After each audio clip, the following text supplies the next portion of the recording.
अस्सलामु अलैकुम व्यूअर्स।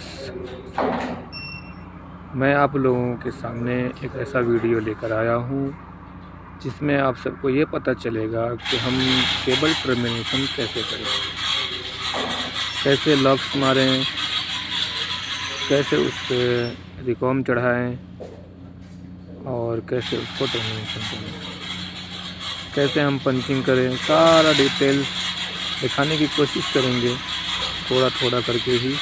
आप लोग हमारे वीडियो को लाइक सब्सक्राइब ज़रूर करें ताकि हम जब भी वीडियो डालें तो आप तक सबसे पहले पहुंचे। नोटिफिकेशन को ऑन कर लें, बेल आइकन दबा दें ताकि हम जो भी वीडियो इलेक्ट्रिक के मुताल्लिक डालें तो आप तक सबसे पहले पहुंचे।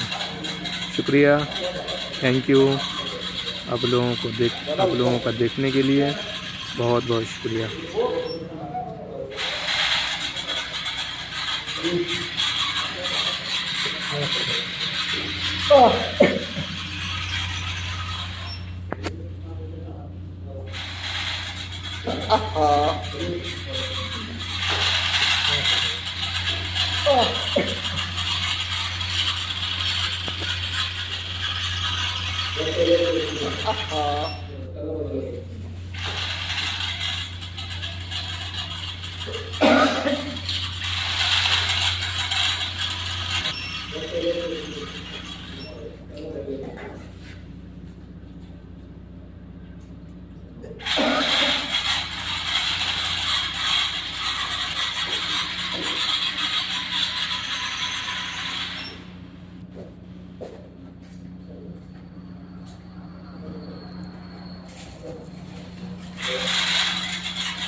ज़्यादा ऊपर